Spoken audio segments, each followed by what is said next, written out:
Hello, and welcome to Off the Fence, a podcast where we deconstruct difficult decision making so we can find out what keeps us stuck, and more importantly, how do we get unstuck? I'm your host, Karen Covey, a former divorce lawyer, mediator, and arbitrator turned coach, author, and entrepreneur. With me today is my guest, Mandy Walker, and Mandy is a divorce mediator and certified divorce financial analyst based in Boulder, Colorado. She works with individuals and couples, helping them to end their relationships with dignity and respect, creating an understanding of the process and their options so they can feel confident in the decisions they're making. Mandy's first career was 20 plus years working in financial services and customer service and operations. Of the many hats Mandy wore during that time, she was responsible for handling formal customer complaints and major service resolution issues, giving her a solid foundation in dispute resolution. With a change of career in mind, Mandy graduated in 2008 with a master's degree in journalism from the University of Colorado at Boulder. While pursuing her journalism studies, Mandy and her husband of 17 years divorced, and it was that experience that led to Mandy's new career as a divorce professional. Mandy, welcome to the show. Thank you, Karen. I'm so excited to be here. And I'm excited to have you. I mean, you and I, we have known each other for, I won't even say how many years. Let's just say it's well over a decade. And I know that back in the day, we both blogged together on Divorced Moms, right? Right. And we each had our own blogs, and you had a podcast. As a matter of fact, I think this is the first time I get to interview you instead of it being the other way around. Yeah, it's not very often I'm sitting in this chair. I'm usually sitting in your chair. So I was thinking about that this morning. And I am so excited for this interview. And I'd like to start by diving in just a little bit into your backstory. What made you decide to use your own divorce experience as a catalyst for a career change? Oh, well, it was an evolution. I don't think that it was a conscious decision, but in your intro, you said, when I left financial services, I was completely burned out. Honestly, I didn't think I could interview for a job. I didn't know anybody. I didn't think anybody would want to employ me. It'd been a really hard slog. And I had 2 young children. So that's what prompted, I thought, I'm just going to go back to school and I thought, I'll do journalism. It sounds like fun. And of course, it was at a time when journalism was all changing. But as part of that journalism course, I did several classes in digital media. And that got me started on blogging and writing. And I thought that I was going to write a book about everything I'd learned to do for the first time since my divorce. So all those things, like, I think about taking the dead mice out of the mouse traps and changing light bulbs, which sounds simple, but it's not, because everyone is a different fitting, and that's a whole learning curve.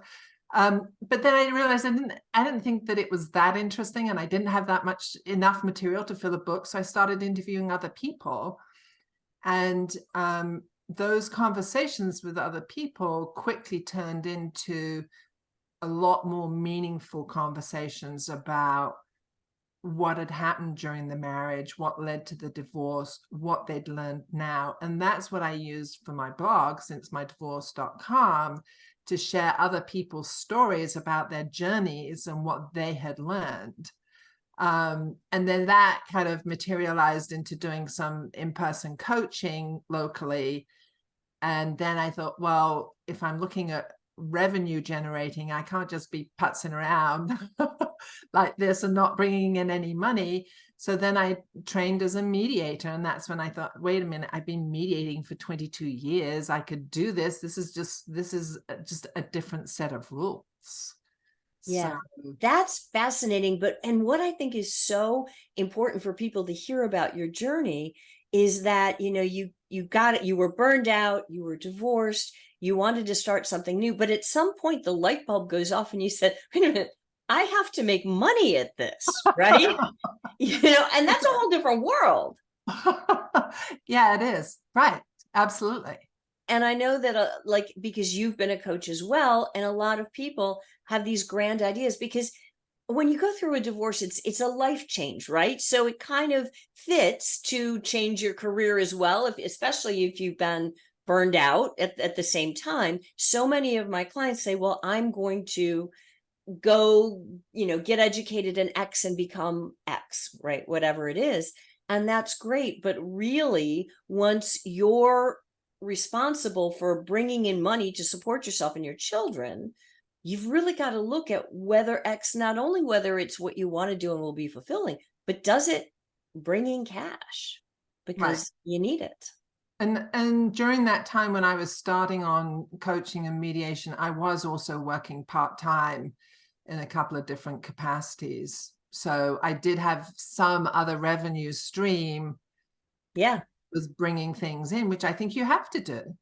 Right. I mean, for better or for worse, you just look at what you've got and you start to cobble together some sort of, like you said, an income stream. I know the traditional way is you go, you get a job, and that your paycheck becomes your income stream. But for someone who wants to do something different, sometimes it's more of a matter of saying, okay, I'll make some money doing this, some money doing that, and you cobble together an income stream from a variety of sources. It sounds like that's what you did. Well, the other driving factor for me was at the time that I divorced, my kids were 11 and 14. I had worked full time pretty much the entire, ever since they were born. And I decided what was really, really important to me was that I be home in the afternoon when they finished school. And during the time that I'd been working, we'd had an au pair to help us, but I felt like, au pairs don't teach your kids values. So for me, that was the thing, is like, how do I structure my career, my work, and that, so that I can be at home in the afternoon when my kids get home, so I can help them with their homework and take them in their activities. But then I've also generating some revenue. So that meant I had my part-time work in the morning, took care of the kids in the afternoon, and oftentimes I was like doing things in the evening or other times at weekends, and that to build the career that I now have. That is so interesting. And you said something in there that I really want to hone in on, which is I decided that I wanted to be home with them, to teach them values, to be with them in the afternoon. Was that just an intuitive decision, or did you use any kind of a process to come to that conclusion of, this is what matters to me, so this is how I'm going to structure my life? It was really my own thought process there, because I would say just making sure that they got their homework done was important to me, and providing them the structure. I mean, to do that, not in I'm curious what my kids would say that was like. I was going to say, not in a dictatorial way, but it's just like, okay, this is what has to get done, and just kind of keeping them on track, because I think it's a lot to manage, and I'm very mindful. Like of kids who don't have that sort of support at home. They are so far behind the starting line with college and with exams. It's I feel for them. Yeah.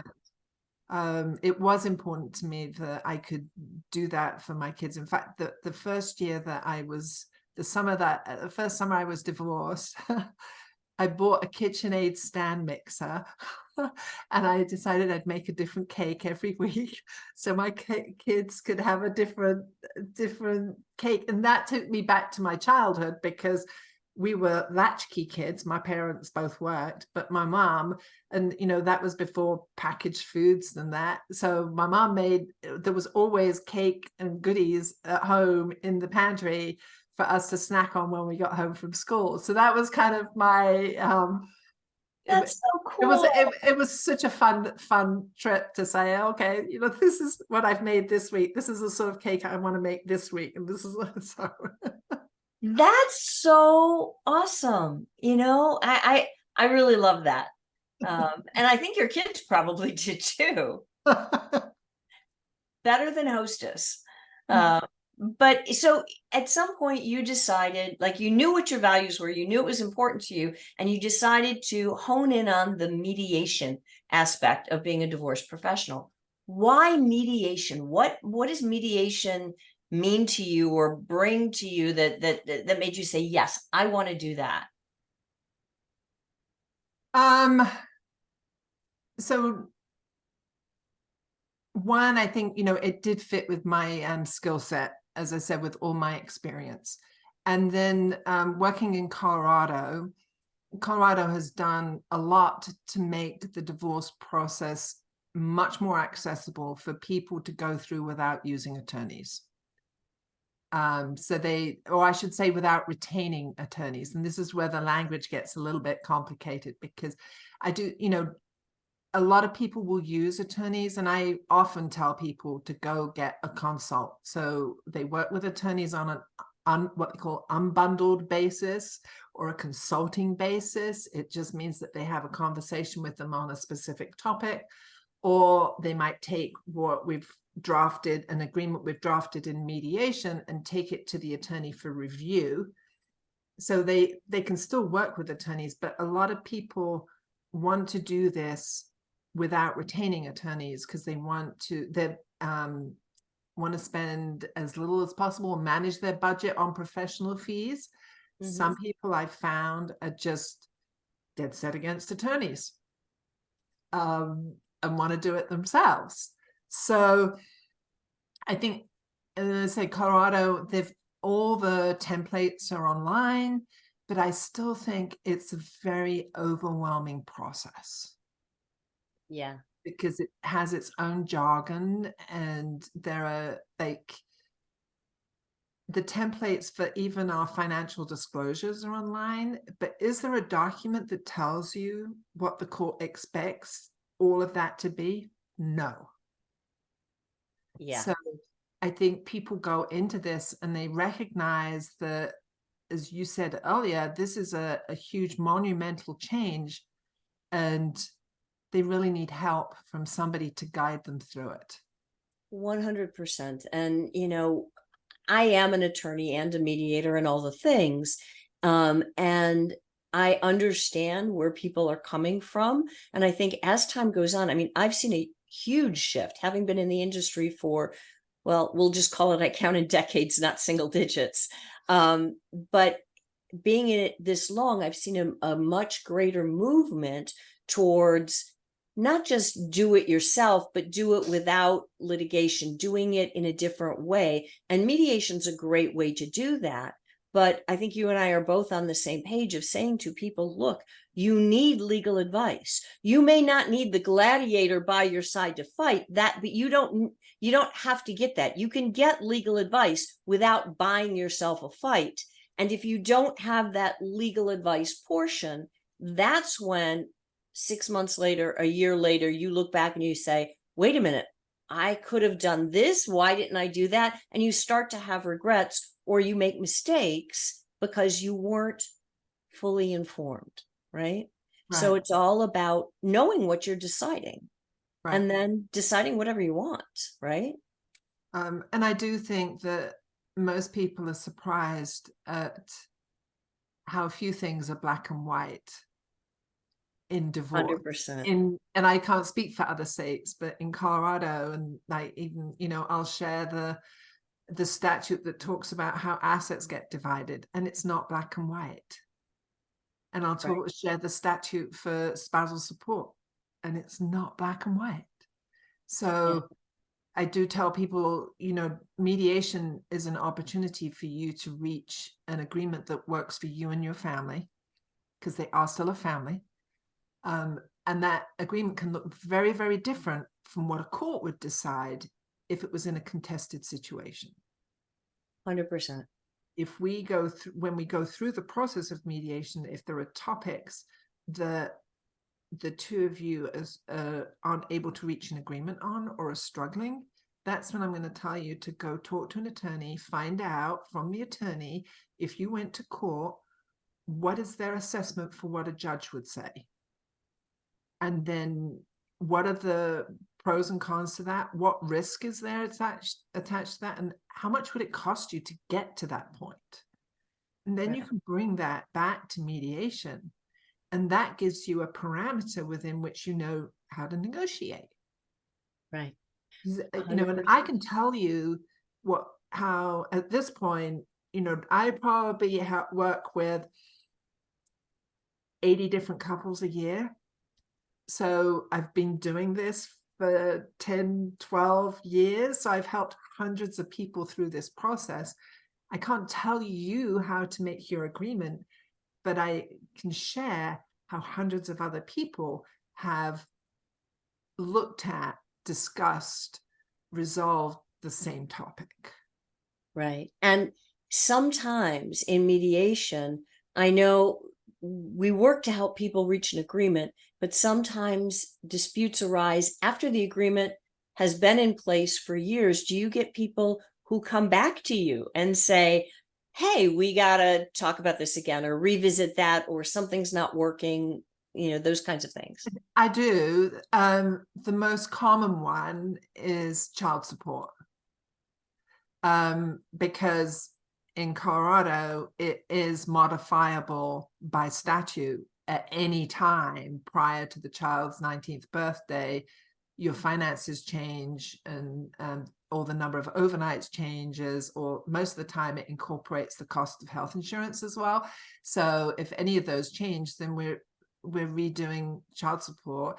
And if they're working cooperatively, that's a pretty straightforward modification to work through. But again, the court lays it out, but it's still not straightforward. So sometimes they'll come back to me and say, hey, can you help us with a modification of child support? Can you, just for the people who are listening, give an example of why it wouldn't be straightforward? I mean, I know, and we can get into that, but what have you seen? The first thing that comes to mind is incomes, and people who are either self-employed or who have variable incomes. So there's a base income and there's a variable income or a bonus income. Those sort of things really can really complicate it, because oftentimes then you're trying to structure it so that the person who's paying it will have the funds available. So sometimes it's not realistic to base it on the bonus that they just got if that was a really good year. So how do you structure it so it's fair and equitable? Yeah, it's a cash flow thing. You know, if somebody is getting paid a base salary and then once a year they get a bonus, to use the whole year's income and say, well, they're going to pay child support of X every week, when that X could be a very substantial chunk of their base pay, and they've got to wait the whole year to hopefully get a bonus, that becomes kind of tricky. Yes. And it's also not fair to the person who's receiving the child support to say, well, you know, we're not going to count the bonus because it may or may not come. So it's finding a way to have that happy medium that is, as you said, as equitable as possible, right? Right. And I have found most of the time, and not just on child support, but on other issues, when two people reach an agreement and they submit it to the court doesn't reject it.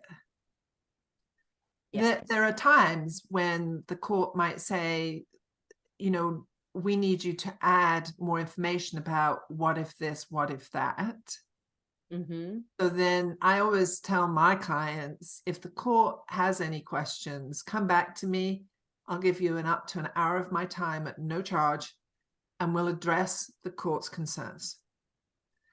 So that for me is a helpful way of me making sure that I'm hearing what the court's concerns are, because then I can, then the next client around, if we're dealing with a similar situation, I know what I need to build in or address in the agreement. Yeah, that makes a lot of sense. The common thing right now, and I don't know if this has happened where you are, is with mortgage interest rates at 7% or close to 7%, And our property prices in Boulder County have really escalated during COVID, that a lot of people can't afford to refinance to take their spouse's name off the mortgage, can't qualify. It's not that they can't afford to, but they can't qualify to refinance, and even less so refinance with an equity buyout to buy out their spouse's equity interest. And if they sold their current house, they can't afford to still live where they are, which means then they have to move and the kids have to change schools. Right. So I'm dealing with a lot of people who are structuring continuing co-ownership of the marital home for a number of years. And there's a whole slew of things you have to put in the agreement that gets covered in that. And I think when we first did that some years ago, the court would come back and say, well, you haven't addressed XYZ. So now I have a pretty good idea of what the court's looking for, and I can talk to them about that during a mediation meeting and make sure we address it. 100%. And that is so important, because I've heard so many people who come in and they say, well, we'll just continue to own the house together. Problem solved. And I'm like, well, not really. I mean, yeah, it's solved in one way, but what happens if the roof leaks? What happens if you need some sort of major repair? What happens if one person loses their job and can't pay their portion of the mortgage? What happens if, and you have to go through down this whole series of what ifs, right? And I know here the court would not accept an open-ended statement like parties will continue to co-own the marital home together. They're just not going, because they don't want to see them back in the courtroom in a few years' time. 100%. And I think that's what people have to realize. It's not just that the legal system is draconian and the judge is trying to be hard-nosed about it. It's that the judge is actually looking out for the people, because they don't want, going to court is expensive. It's time consuming, and it's nerve-wracking, right? There's a lot of anxiety that goes along with being in the court. And so the judge is trying to say, let's cover all these contingencies so I don't see you in court fighting about it again. Right. And it's risky going to court. So I always like to tell my people, like, we'll work out an agreement. If the two of you want to do something different when the time comes, you can voluntarily agree to do that.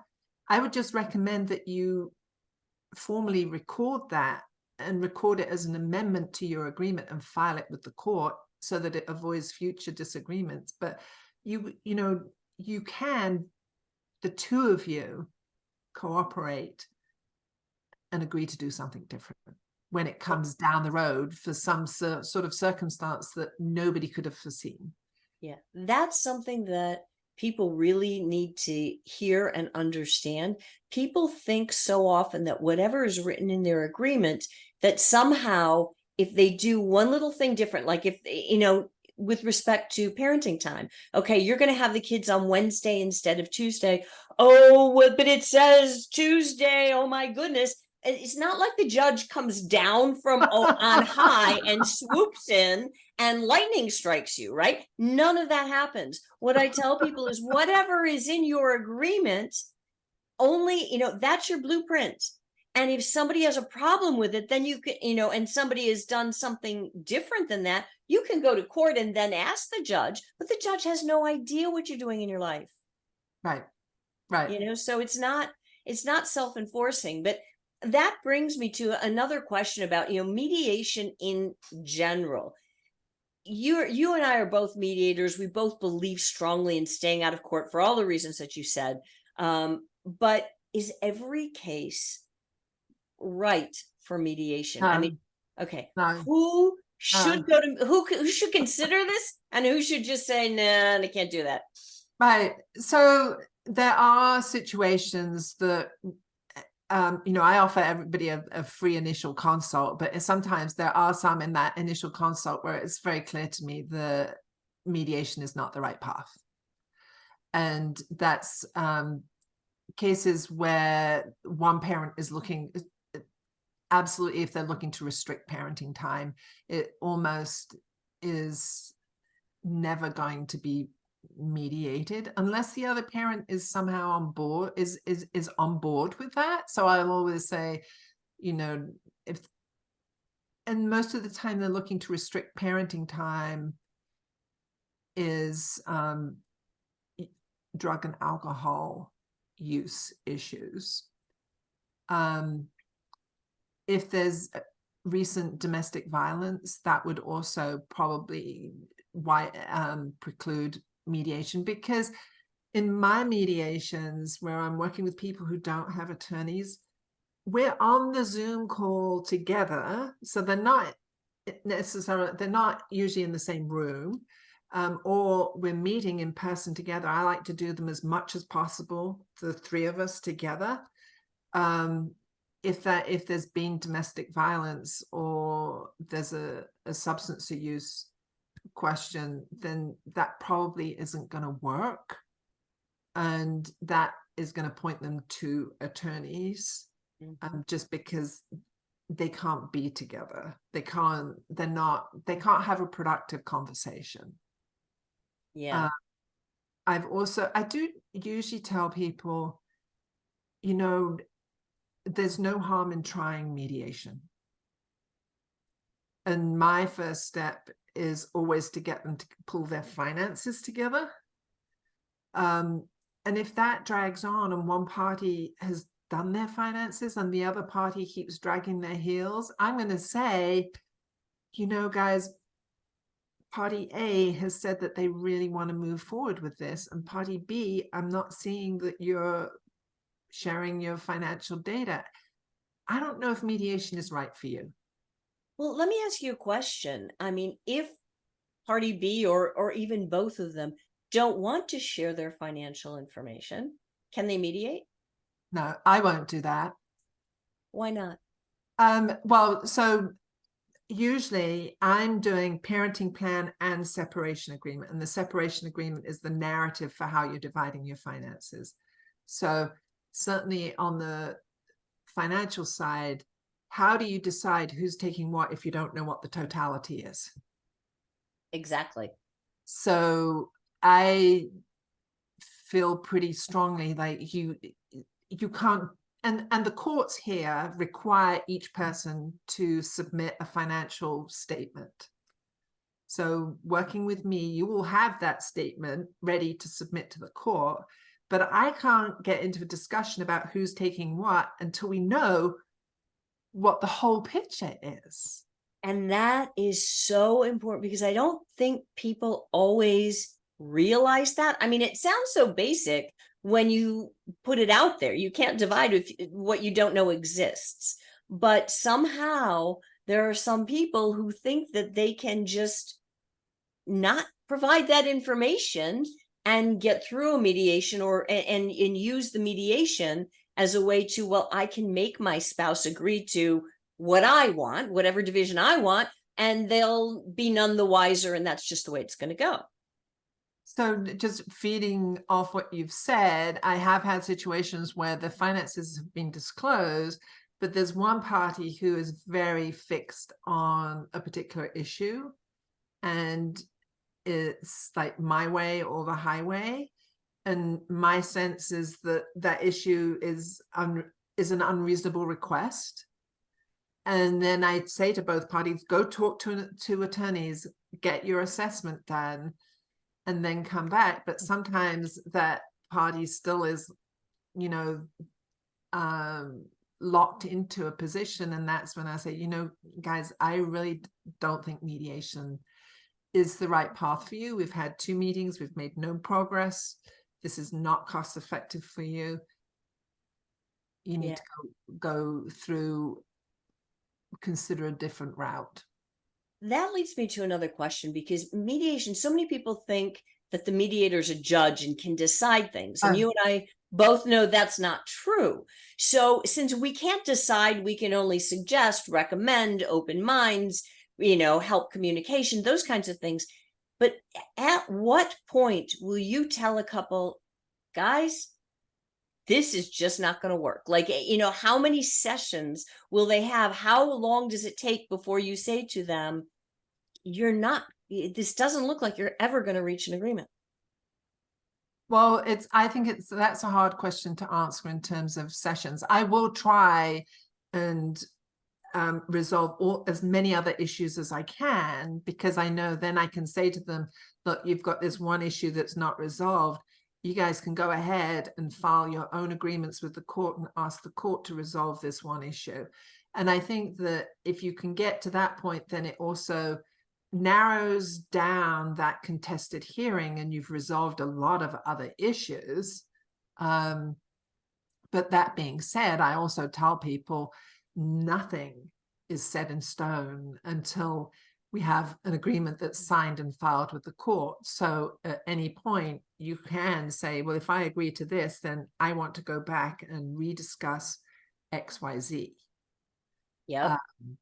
So I think that's something, I do try to emphasize or share with people at the beginning of the process. If we're talking about, say, I have a spreadsheet and it starts off with the house asset, and we just kind of work through each of the assets and say, let's talk about what might happen to the house. And this is a stake in the ground. It's a beginning point. It's not locking us in. It's not saying if party B keeps the house, that party B is going to keep the house. We might come back and revisit this as we work through the rest of the division of assets and see how things work out. But you kind of have to have a starting point. You have to start nailing things down, so then you can look at the end of it, what's in party A's column, what's in party B's column, and how does that feel? Colorado is an equitable division state. It's not a 50-50 state. So then we have a whole discussion about what does equitable mean and how does the court decide that? Yeah. So, so that's it's a balancing act. When do I tell somebody that mediation isn't going to work? I'm thinking about another case where I did feel that their settlement was very lopsided. And it worried me. And I know that the judge, when they would have a hearing with the judge, and the judge's role is to make sure that agreements have been made with full disclosure and understanding, and that the word is not unconscionable. Yep, we have the same word here. A lovely double negative there. But I worry, I feel like I, as a mediator, and abdicating my responsibilities if I want to rely on a judge challenging an agreement that I feel is imbalanced. So in that case, and also as a mediator, you have to be transparent. You're a neutral third party. I wrote to both parties and I said, I know that party B has consulted with an attorney. Party A, you have not. I really recommend that before you sign this agreement, that you get a consult. And I had asked them why they were willing to sign the agreement. And they said, I need money. I've got no money. I've got no other way to live right now. And I think at that point I said, actually, when I wrote that email, party B wrote back and said, you're fired, you're done. And I said, okay, I understand. Yeah. Because I feel I have obligations, ethical obligations that I have to meet. Next morning he called and he said, I was hasty. I apologize. I want to come back with a different offer. Wow. And so we met and we talked some more and we got it to a place of an agreement. And there was some things going on with party A2 that had changed things, where I felt, okay, this is an agreement that I feel is more equitable. And I felt that I had met my obligation. Yeah. Without kind of feeling like, oh God, this is terrible. This is an awful agreement. I hope the judge challenges it. So yeah. Yeah. And I understand. I mean, I think that's something else that people don't really realize, is that every divorce professional that you involve down the line, we all have our own obligations too, our ethical obligations, or just kind of your own moral compass. And it's Yes. like, what will you be a part of and what won't you? I recall years ago, I was, as a lawyer, representing someone, and it was a couple where they were not American born, right? They came from a different culture that was very paternalistic, and there was a lot going on behind the scenes. And I represented the woman who had made an agreement that was just, it was, in my opinion, unconscionable, right? But and I said to her, don't do this, don't do this, don't do this. And she said, you don't understand what I'm dealing with the family, what I'm dealing with this person. Like, I have to make this agreement, and I know it looks bad from the outside. And so all I could do as her lawyer is say, you're doing it against legal advice. Yes. And, you understand what you're doing, go through the whole list of, you understand this and this and this and this. And then when it came to going to court, what should have been a 10-minute hearing took over an hour, and I wasn't sure the judge was going to actually agree to it, because the judge had the same concerns that I did. And ultimately the agreement got entered, but it's a question of really knowing what you're doing, and understanding that that judge could easily have said, no, Yes. I have a responsibility to the child, to you, to the court system. I am not going to sign it. In which case you don't get divorced. Right. Which is not optimal, if that's what you're trying to do. But okay, we've gotten a little bit far off the field, but but that, that brings me to another question about mediation per se. Are there different kinds of mediation? Like you mentioned, you always did mediation with, usually with just the parties, not lawyers. What kinds of mediation are there? Well, that's a really good question, because I'm trying to think about the best way of answering that. So Colorado is a mandatory mediation state. So if you and your other party aren't able to reach an agreement, the court will force you to mediate prior to having a hearing. So what that means, I think, some people go ahead and file paperwork with the court, and then the court says, you have to go mediate. And I don't really like this, because really they could do a 2-hour mediation, they get the certificate of mediation, and then they go back to court. And that's satisfying the mandatory mediation rules. Yeah. And I don't think that that's certainly, I do very, very few mandatory mediations, because the vast majority of clients I work with, I'm working on a mediated process where I take them from start to finish. They're saying, we've decided we need to end our marriage. We need some help getting through the legal process. And I say, great. By the time you've finished working with me, you'll have every piece of paper that you need to file with the court, assuming you can reach an agreement. So it is a process. It's not a 2-hour meeting. It depends very much on them doing their homework and responding, but it's usually, maybe with children, it's a 10 to 15-hour process, including my time for drafting documents. So it's definitely not a 2-hour mediation, bang and done. Yeah. If you're working with attorneys, that mandatory mediation means that before the court will have a hearing, the attorneys have to have, and I think this is more appropriately called a settlement conference, where they will have these marathon endurance sessions that are scheduled for 6-8 hours and they're in separate rooms. And the mediator moves between the two rooms, and they're trying to resolve all of the issues, so that they don't have to go for a hearing.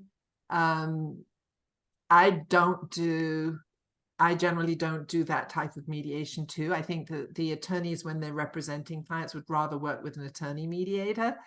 than a non-attorney mediator, and I'm classed as a Probably.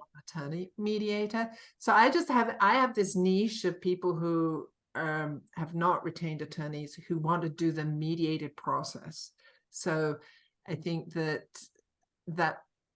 it's a very different process from when you're working with attorneys or doing that mandatory mediation. Yeah, that makes a lot of sense. And I think what's important for people to realize is that mediation is not just one thing. Like this Oh, is me. There are many different kinds. There are many different processes, some of which are more effective in certain circumstances than others. And it's important for people to understand that they have a choice, and then to choose the process that's going to work for them, right? right. And I do want to add in there that there are situations where people absolutely need to work with attorneys. Yes. Um, and it's not a bad thing. It doesn't mean, mediation isn't better or worse than. It's just, if it's about how are you going to reach a resolution most effectively given your set of circumstances. And as I said, when I have initial consults with people, I'm mentally going through my checklist, and then I'll say, mediation is not going to work for you. You need to go straight to an attorney. Do not pass go, do not click too hard, go straight to an attorney. And I think sometimes people feel guilty that they're doing that and not trying mediation. Yeah, but it's not a reflection on them as a Oh, person or their marriage or anything like oh, that. It's about making a choice, which is what this whole podcast is about, is decision making and choice, and understanding what goes into deciding for mediation of this type, that type, or the other type, or litigation or collaborative divorce, knowing what your options are, and then being able to make the best choice for you and your family. That's really what it's about. yeah.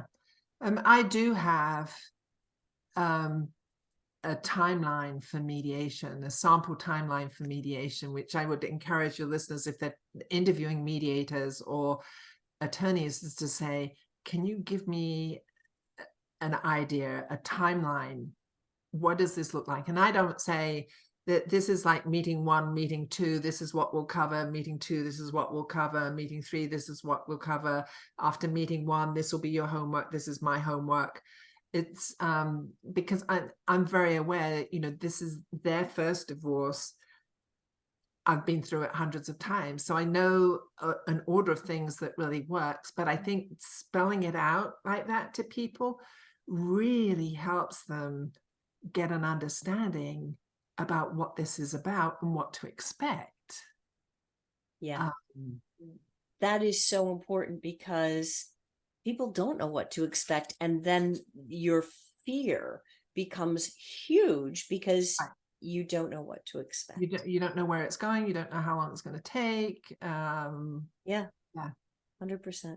Mandy, this has been a wonderful discussion. I could keep going for another hour or two, but in the interest of keeping this sort of within some sort of time frame, I'm going to wrap it up here and just ask you one last question, which is, where is the best place for people to go if they want to find you?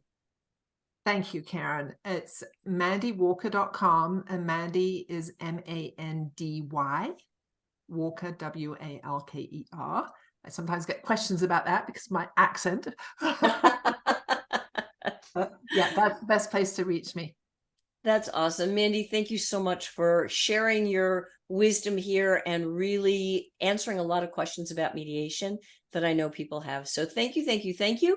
And for everyone out there who is listening or who is watching, if you like this episode, if you like what you hear, if you want to hear more of it, I encourage you, please like, subscribe, and definitely share these episodes. And I look forward to seeing you all, or having you hear me again next time.